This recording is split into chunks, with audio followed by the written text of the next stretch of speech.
Well, Towson Lacrosse back in the NCAA Tournament for the first time since 2019. A drought far too long, I imagine, for our next guest, as he is, of course, the head coach of the Tigers, fresh off an emphatic win over Delaware in the CAA Tournament. They travel to Syracuse Sunday night. He is Coach Shawn Nadelen. Coach, it's Glenn. It's great to chat with you, man. Thank you for taking the time, and congratulations on such an emphatic performance. Glenn, good morning. Thank you. Thanks for having me. And yeah, very excited to be talking to you about, Towson Lacrosse in the postseason. No doubt. Coach, did you know that was coming on Saturday? Like, did you you had just played them a couple days earlier, and it was obviously a much closer game. Was there anything about your team and the way that they had risen this season? Did you know that they had that type of performance in them? Well, we knew we had that type of performance, just from kind of having done that previously in the season, both regular season and non-conference, conference and non-conference play. The outcome on Thursday against Drexel was similar. But with the way that the Delaware game went, just 7 days before, and it was a one-goal game. I mean, had all the feel of a CAA championship game on the last Friday night of the regular season. Yep. So I didn't expect us to do that per se, just from the game previously, but we knew we had it in us, and our guys made it go that way. Yeah, they sure did.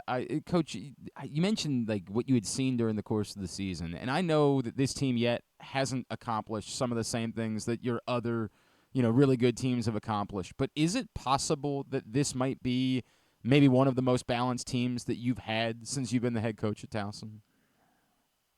I'd say that's fair, Glenn.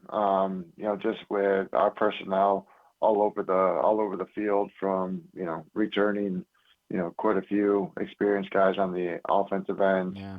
as well as through the middle of the field at the face-off. Having some good balance there. Being a little bit inexperienced but not young on the defensive end coming into the year, and now those guys have experience and have played in some tough games, some close games, some games we've controlled. So those guys are they got a year of experience under the belt, and are playing well as a unit. So I would say that's definitely a pretty fair statement. We talked before the season about the emergence last year of Mikey Wiseauer, and I got to see that young man play. I was doing some games at Spalding, and the talent was always so obvious to me. The way he came on this season to become such a reliable goal scorer for you, how much did that mean in your team being able to perform offensively at the level that it did? It was important. Mikey got a full year coming into the season. Last year was his freshman year. He missed the fall, so that just takes time, especially as a freshman, to get fully acclimated into Division One intensity and pace of play. So I think we're seeing what that looks like now for him. But really, our offense integrating everyone's talents coming together. Mikey brings a dynamic to it.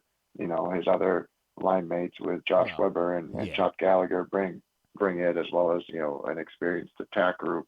So it's really fun to see everything mesh. And Coach Musi and Coach Shills on our offensive end have done a really good job with that. Well, I was going to say, and at this point, like Nick DeMeo truly kind of writing his way into the history books at Towson the way that he's performed over the last few years. Yes, Nick's just been a great story of growth and maturity through his time here at Towson. We asked him to take on a little bit different role this year. He's a great voice. He's got a strong IQ. He's a good communicator on the field. And to be more of a field general for us on the offensive end is what we needed.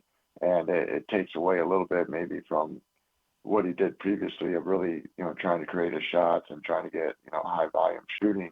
It's just kind of less of that, but more opportunistic, in what we need out of him. He is Coach Shawn Nadelen, of course, Towson, back in the NCAA tournament, headed up to Syracuse on Sunday night, where, a program I hear you have some history against, but we'll get that back in a second. Coach, I mentioned, it's 5 years, and that's not – I know that COVID is in there, and there's a lot of situations that play out that lead to something like that. But how important was it for you to make sure that this program got back to this place, that this is the standard for Towson lacrosse?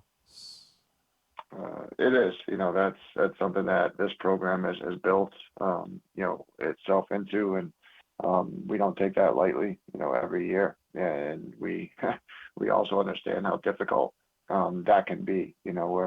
We've been fortunate to have success on a high level, but we've been also unable to attain it. So we realize it's not easy. But really, it's about these seniors, and it's about these guys, being a special group, coming in kind of on the back end of COVID, moving into the dorms with no other students, on campus their freshman year, galvanizing themselves as a group, and then all of that, really parlaying into their senior year, and not having the success that they've wanted, but being able to manifest it into where we are now. And these guys have been phenomenal, and our team's responded in a big way to them. Was there a moment for you this season, like when you realized this group is different? And not to say that you haven't had good teams, and I don't want to make it seem, Mm-hmm. I don't know how this works for a coach. Like, can you tell a team has a championship medal, before they do win a championship? Was there a point at which you said, I think there's something special about this group? Yeah, that's a great question, and you do try to read into that a little bit as a coach, and see how these guys get tested in different games and different environments. But the consistent piece to our guys this year is that they've whatever's happened, whether we've had wins and successful games and then played really well, or a loss or a tough loss and overtime at Loyola. Yeah. These guys just they get back to work the next day, and then they get focused in. There really were never really any hangovers. There weren't really any hey, we're feeling really good about ourselves, and just we're nobody can beat us kind of thing, but getting like overconfident. There's just a really good feel, about working to improve, and working to be the best versions of ourselves every day in practice. Did you chuckle at all when you saw it with Syracuse? Did you get even like a little like wry smile on the side of your face? Yeah, I mean, you never know how that's going to shake out. I didn't do any digging to find out who we might see or anything. So it was again, it's wherever the committee wants to put us. Yeah. That's fine. We earned our way in, and once you're in, then you've earned your opportunity, and everybody's good at this point. The team's left standing, so that's what you're facing. And for us, it's continuing to focus on how we need to continue to improve, and being able to travel up there and play against another talented team will be another great opportunity for us. For those that aren't aware, back in 2017, Towson beat Syracuse in the quarterfinals to advance to the Final Four. That game played at Delaware. My father and I were actually sitting in the stands for that one, enjoying the heck out of it, Coach. And I will Nice. it's interesting to me, right? Because there's something about the Sunday night game at the Dome, right? And I know that these players weren't involved in what happened in 2017, but can you use that this week? And heck, I mean, even the way that you guys competed against Virginia this season, how much do you feel like your team has the belief that we are this good and we are worthy and we are capable of going somewhere like that and winning a game against a team of this caliber? I mean, there's always been belief in this team, these guys, to each other and for each other, all season. I think our body of work has shown that. Our first game against Hopkins, we weren't there yet from a production standpoint, but I think it's again the lessons learning from that, and then coming out and again attacking our schedule. The belief is 100% there in our guys, and again, we know what we do really well. We know why that's important to us, and we're going to continue to focus on that. And the guys aren't fools. I'm sure they're seeing stuff on social media about the 2017 Yeah. game and quarterfinal, and Joe Sider's, shot that still, is one of the, one of the more beautiful shots that's, been played in the tournament. So, if that gives them just that much more, shot in the arm, great. But, I don't think these guys need any more inspiration or motivation other than the guys in the locker room that they get to, go to battle with every day. Did you know going into that game that year? Like, did you inside of you say? I mean, I'm guessing you probably didn't know it was going to be 6-0 at the end of the first quarter. But like, did you know that team had it in? I just don't know how this works with coaches. Like, do you guys get surprised sometimes by the way things go? You never really. I mean, right? We're not, fortune tellers and stuff. You never really know how it's going to shake out. You look at kind of matchups, you look at, your personnel versus their personnel, and like you feel like you might have an advantage, or like, hey, we gotta maybe cover up some, they're really good here and we're not as good. But I felt our matchups in the middle of the field in that game with our defensive midfield group of Tyler Mays, Jack Adams, and Zach Goodrich.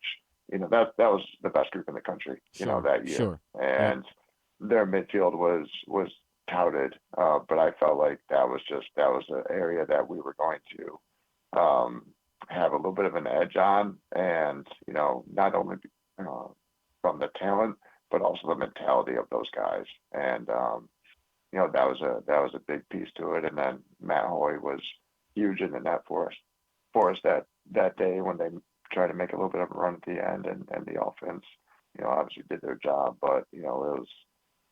That was a hungry group, and had a really strong edge to them, and that rope unit really set the tone that day. Oh, did it ever? Did it ever? And obviously, converting extra man opportunities. It was a special day, and we're rooting for another special day coming up. Before I let you go, Coach, because we've been talking about some of these local kids, I remember talking before the season how Luke Downs has settled in as your starting keeper this year. And how important that has been to the sort of complete team that you've put together.